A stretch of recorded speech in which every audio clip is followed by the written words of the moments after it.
Before we get into your time on the Sing-Off, I want to find out how you guys first got into acapella, sorry, in the first place, because obviously only recently has it sort of become a popular thing again because of the Sing-Off.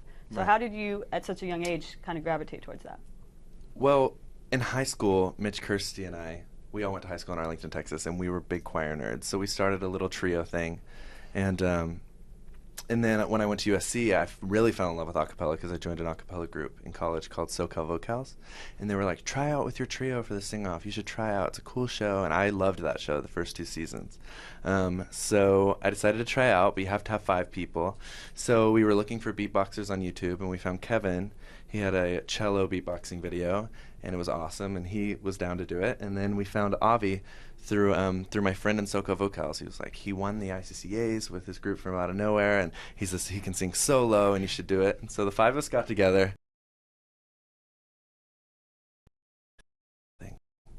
And is this beatboxing video still on YouTube? Yes, it is. I gotta go check that out. Yeah, Julia. So the Sing-Off, obviously, I think it's really raised the profile of acapella. When you were, what do you think it's done for the genre? I think it's brought it into the limelight, which is cool because it's such a cool, organic, raw thing that takes like true talent to do, to tune and to sing. And I think that it really gave it more attention, the attention it deserves. Definitely. Now I've got to ask you because I'm very sad. The Sing-Off has been canceled. Yeah. Oh, I know. It's sad.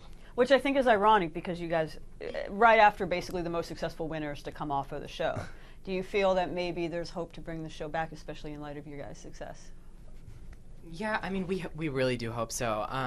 In our opinion, it's really the only, not the only, but it's one of those music shows on television that really showcases true talent and doesn't stray too far away from, people's actual stories and everything like that. But yeah, everybody on that show is incredibly talented, and it would be such a waste to see that go. I'm also hoping that, like, with movies like Pitch Perfect coming out and then Glee kind of brought acapella to the forefront as well, that, like, hopefully we will do well and have some success where we can be like, the Sing-Off, is a wonderful show and should be brought back. And no, it does not have a lot of drama like a lot of the singing shows do nowadays, other reality shows do. But I think it is true stories and just kind of normal people that just come together. And I think it's a really great family show. So hopefully with Pitch Perfect and Glee is still out, and then hopefully our success maybe, it'll come back or some other network will pick it up. Save the Sing-Off. I know, save the Sing-Off. And we've been working on it too. We put like a Save the Sing-Off petition thing on one of our videos. And I feel like, how she was saying with Pitch Perfect coming out and our album being number 14 on Billboard, we're making a statement. We're like definitely making a statement. Yeah, not only that, I think acapella is kind of becoming something worldwide. Like there's now a Sing-Off in China going on, and so I think it's starting to slowly make its way throughout the world. So I think that'll also help. What do you feel your role is in that? You've sort of been held up, Pentatonix, as kind of like putting a hip, young, fresh, cool face on the genre of acapella. Do you carry that torch in that way? Do you feel like you're the hip poster children for acapella? We're trying to be that. Yeah, absolutely. We're also, I think it's our main goal is to break through the acapella connotation that people have of it and make it a mainstream thing and make it a normal thing and make it like a genre that's just pop. Like, we're not an acapella group, we're a band that sings with no instruments. Like, that's just our thing, and I think that's our main goal. Yeah, so I think, when our album came out and it was in the iTunes category of pop and it got to number 1 for about, I think, a week or 2.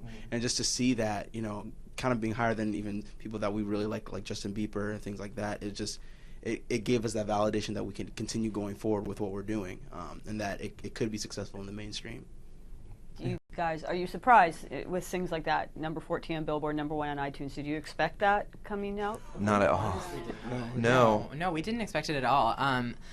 We're incredibly honored and, at the same time very humbled that it's number 14. That's insane. It's an a cappella album. But, yeah, we didn't expect it.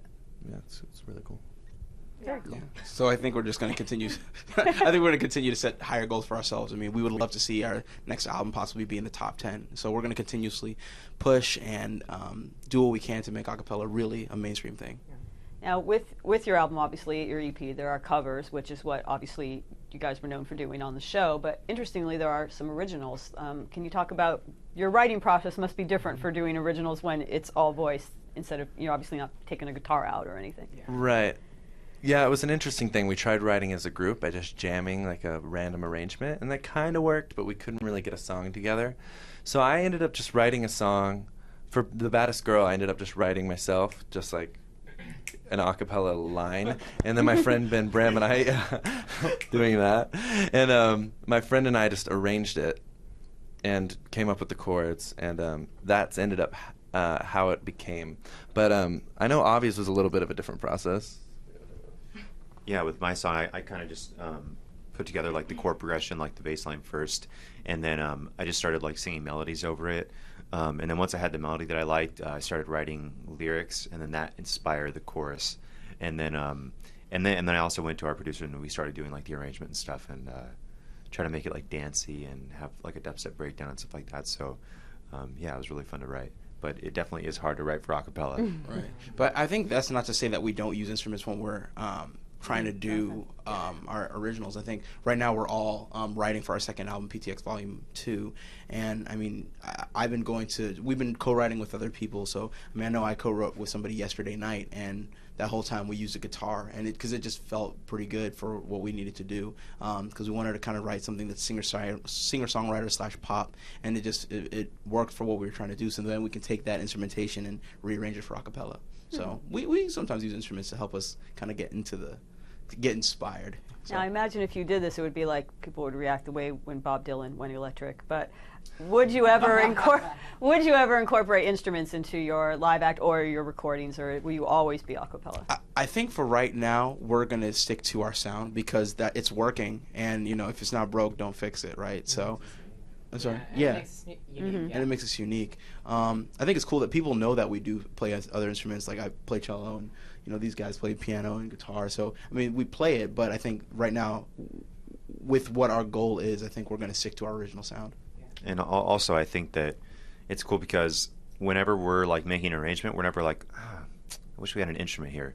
It's like we make it work with our voices because that's our sound. So if we didn't add an instrument, I can't even really imagine what it would be, Same. So.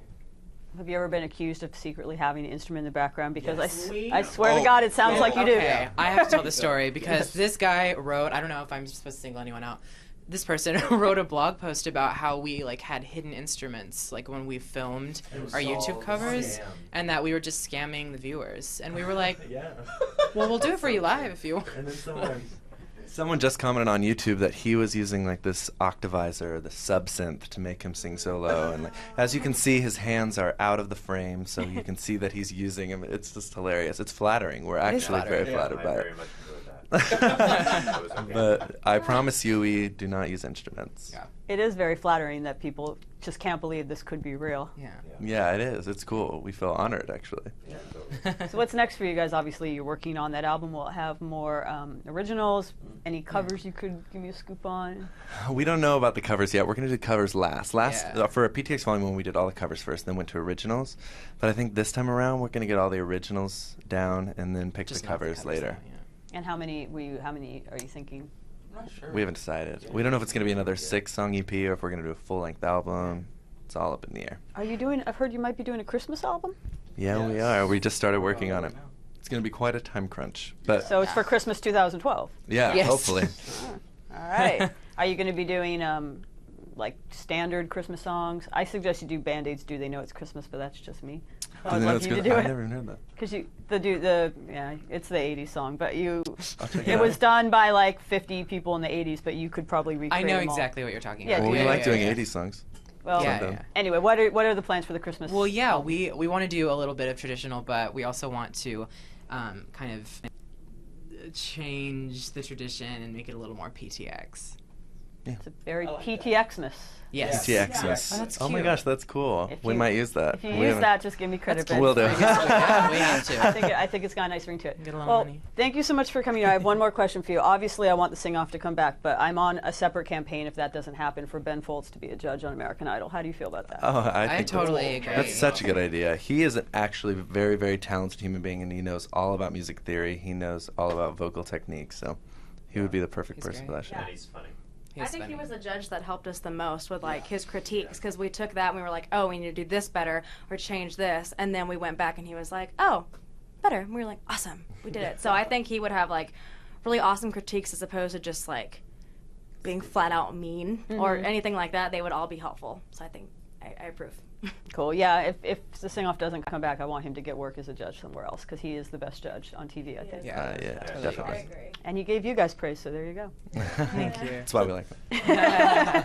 So thank you so much for coming to Yahoo and sharing your voices literally with us. And we look forward to seeing more music from you. For Thank you so sure. much. Well, Thanks thank for having you. us.